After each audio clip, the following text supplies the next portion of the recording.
What's up, my friends? U.S. Army veteran Christopher Chaos, and today, in today's episode, I am trying to tell you about rabid dogs. They're running the streets, they're taking over, and I want to warn you about the situation that's currently going on right now. And what? That's not what this video is right here? It's not rabid dogs? What's this video about? Oh, okay. So maybe it's next week that the rabid dog video is then, right? No, not next week either? Well, apparently I'm gonna teach you about then, maybe what to tell your parents. Maybe your parents are skeptical about you joining the military, the Army, whatever the case is, and you wanna know, how do I convince my parents to, be understanding of me joining the military, to let me join the military, whatever the case might possibly be.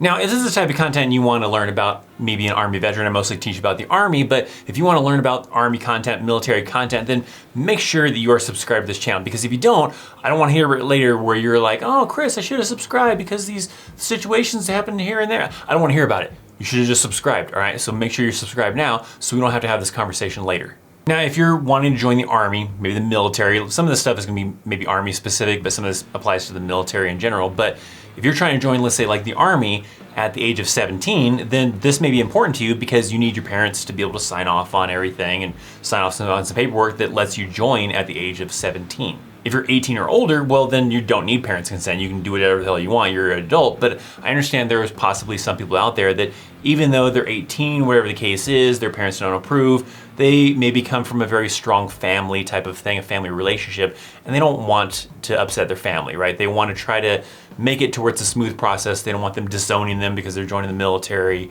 or whatever the case is. So I understand even in those cases, even if you're 18, you can make your own decisions. Maybe you're still in a situation where your parents don't want you to join the military and you want to find a way to make it, not uncomfortable when it comes to Thanksgiving and you want to come to visit or whatever the case is.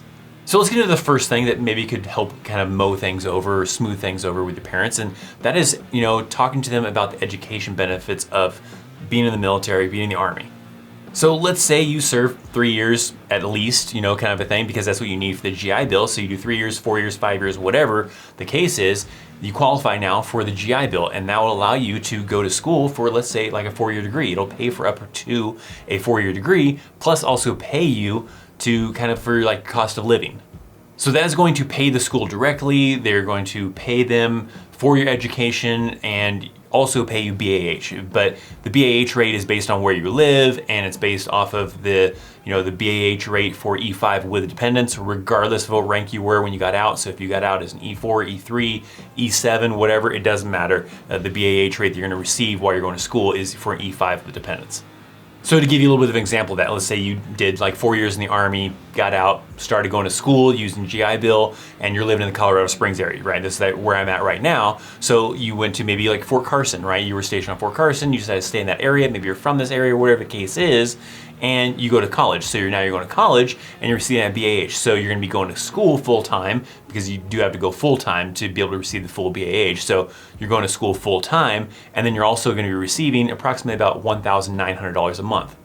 For some of you out there, that may be enough to live off of. Some of you may need a part-time job. It really just kind of depends on your expenses and what you have going on. Maybe if you're married, you have a spouse to kind of help you out. If you're not married and you're single, maybe you need a roommate, maybe you need to come up with a part-time job, whatever. That does change yearly. So, if you're watching this now and you're not even in the Army or in the military at all, well, then it's gonna probably be higher because of inflation and everything like that by the time you do get to that point. So that is a good benefit, right? You serve 3 years, 4 years in the Army, get to go to college. Maybe your family can't afford to send you to college. Maybe it's too difficult for you to qualify for good grants. Maybe there's a ton of different reasons maybe. And you use the college kind of talk to tell them about, hey, all this great college opportunities I have after I serve 3 or 4 years in the Army or in the military, and then I can go to college, and guess what, Mom, Dad, you don't have to spend any money. Some parents aren't probably gonna pay for it anyways. I don't know, it just depends on your family background, I guess, as far as if they were gonna try to pay for college if you didn't go to the military, or if they were gonna make you just do something else or whatever, but that is possibly one talking point. Still related to the education side, let's say you go reserves. Well, you can go into the Army Reserves and still go to college at the same time. So you could use this as a talking point and tell them, hey, how about if I do this? I go Army Reserves, that means I do drill 1 weekend a month, so 2 days out of the month, I have to go in uniform or whatever and do some kind of training or whatever. And then the rest of the time I'm going to school full time and the Army is paying for that. Now with this option, don't expect to be going to like Harvard or something like really, pristine college type of thing, because they're not gonna be able to pay for that, because they only pay up to $250 per credit hour as of right now. So that's gonna, get you probably an okay school, nothing like crazy like Harvard, Yale, or something like that, but it's still gonna allow you to probably go to school full time when you're not, doing your weekend training once a month. There is also the 2 weeks a year, so somewhere in there you're gonna have to do 2 weeks of training.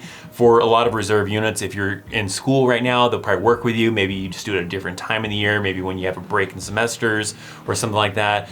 It kind of maybe fluctuates based on the unit. You may have to talk to like a recruiter about how it specifically works for that type of thing, but nonetheless, right, you will be able to go to school full time, and then on the weekend or one weekend a month, just do your drill. With this option, you are gonna probably have to, either maybe have a job, a part-time job, live with your parents or something like that, because your reserve pay is not gonna be very much, right? Not enough to be able to afford, to live inside of, an apartment or a house or something like that. Now, if you have an option like for living in dorms, maybe that might be helpful though. Because when you're in the reserves, you're not getting that full pay, right? You're only getting paid basically for going to, work or going into the Army for those 2 days a month. So it's not the full, base pay of that rank in the Army. Now, another possible thing you can kind of bring up or mention to your parents that may help kind of ease their tension about you joining the military is to talk about the job experience that you potentially could have. Now, this definitely depends on what it is you want to go into the Army for or the military for. I've talked about basically this topic in other videos as well, and maybe you haven't seen those or whatever the case is, but there is a huge opportunity, especially with the Army, where you can pick the specific job that you want to do. And certain jobs, on the civilian force require you to have education, experience, whatever, to get into that. Plus you're also competing with other people that are trying to apply for that job, where in the Army, you can simply just get into that job with zero experience, zero education, and start doing that job and start getting on the job training. Let me give you like an example, all right, with that. Let's say you want to do cybersecurity. On the civilian side, that usually requires some kind of college degree, some kind of experience. You can't just go and apply with zero experience to some, place and be like, yeah, I have no experience, no college or whatever. I just thought maybe I can just kind of learn from somebody else that you got at the company and start doing cybersecurity for you. Where in the Army, you can literally do that. You can have zero experience, zero college experience. And as long as you qualify for that MOS, which is a 17 Charlie, you could just get into cybersecurity. So now you're getting the certificates that you go through for AIT and everything like that, and then you're going to a unit and you're getting on-the-job training for cybersecurity. Now you're building up this great skill that you could potentially either just stay in for 20 plus years and retire to the Army, or do, I think it's like a 6-year contract or something like that, but do that minimum contract, get out, and then do cybersecurity on the civilian side, and now you've already got like, let's say 6+ years of experience doing cybersecurity for the Army. If your goal is to come into the Army to be an 11 Bravo, to be an infantryman or something like that, that may not kind of equate in the same kind of way. So depending on your MOS, this could be a good talking point to, smooth your parents over and tell them, hey, look at the experience I can get from getting the on-the-job training in the Army, getting that experience, and then equate that into the civilian world to transfer that over. Now, before we get into the last recommendation that I kind of have in here, if you are someone who's currently in the military, someone who's a veteran or whatever, I want to hear down in the comments down below, what was something that benefited you the most before, from serving in the military, that helped you maybe with your civilian career or after you got out of the Army, out of the military, whatever the case was. I want to hear what it was that benefited you the most, so that maybe some people can see that in the comments and see some other examples of things that really benefited them by serving in the military. For me, it opened up a lot of windows for jobs, right? The current job that I have of being a trainer on Fort Carson to train soldiers, I wouldn't be able to do that job without having military experience. And it's a great job that pays really well. So I wouldn't be able to get that opportunity to be able to do that without being able to have that military experience. If you don't fall in that category, we gotta feed the YouTube algorithm, right? It's a hungry son of a bitch, and we gotta feed that YouTube algorithm to help recommend my video to other people that need this information. So what I want you to do down below is just comment where it is you're watching this from, what city, state, country, whatever the case is. I wanna see how widespread this message is getting across to, as far as what states, what countries, whatever the case is. So comment down below where you're watching this video from. Heck, maybe you'll find someone in the comments that's from the same town as you and you can become best buds. Who knows? Now, the last recommendation I'll get into that may help your parents kind of understand your decision and maybe respect your decision to join the military is to have your recruiter talk to your parents.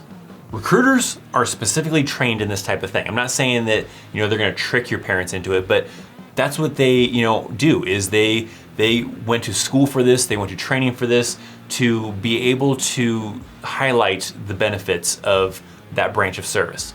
So by you talking to the recruiter to find out, which branch best fits you, what your benefits are, and then say, hey, I would love it if you would be able to talk to my parents to kind of tell them kind of the same stuff that we've been talking about, so hopefully they understand my decision and why this is a good idea.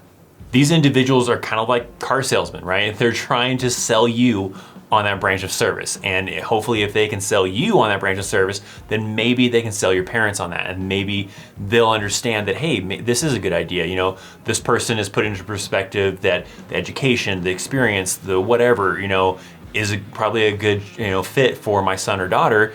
And maybe they'll understand a little bit better as to why it is that, that you want to join that branch of service, why it's important to you, and maybe they'll respect it a little bit more. So doing your research is very key, but that recruiter can play a very important role to kind of, help educate in a smart way, hopefully, and answer a lot of questions, because, your parents may have questions for you and you may not have the answers possibly, but possibly that recruiter does. So that recruiter could be a great individual to also help in this process to, get them to talk to your parents, get your parents to talk to the recruiter, and, make them understand hopefully why this decision is something that means a lot to you and why it may benefit you in the long run. Obviously, the military is not for everyone. I'm not trying to say that everybody should join the military. For some people, it's not a good option, all right? If you feel like it is a good option for you and your recruiter is able to, put it into perspective to your family that it is a good option, then yeah, but there probably is some cases where, the military probably isn't for you. Let's say you have a full ride to some great, amazing college and everything like that, then maybe the military isn't the right step for you, because you could be having a great opportunity of going to a great college, getting a great education, and getting some amazing job where the military may set you back. So there is still possibility that the military is not right for you. So you also have to kind of weigh that option of, why is it your parents don't want you to join? Is it because they're afraid you're getting killed? Is it because you have this great, amazing scholarship that you can go to? Why is it that they don't want you to join the military? If it's because they're afraid of you getting killed, right, there's not a whole lot you can probably do about that. Parents are gonna worry about your safety. You're hopefully, someone they love a lot. So that's a hard thing to kind of, get them to kind of let their guard off of, everything like that. But if it's for other reasons where you have an opportunity to do something really great and the military could possibly hold you back from that, then it's probably gonna be tough to convince them otherwise, right? And maybe you need to kind of be convinced that maybe the military isn't a right fit for you either. Now, in the example of you wanting to join the United States Army and you're not really too sure what it is you want to do in the Army, well, I have a video right here that may help you kind of make that decision, some different ways to kind of think that through and try to figure out what would be a good job for you to do in the United States Army. If you want to see another one of my videos, I got a video right here, maybe my latest video that maybe check out. Check out some links down in the description to my Instagram, Discord channel, all that kind of fun stuff. Thanks for hanging out. Like the video. I'm Christopher Chaos, and I'll see you next time. See ya.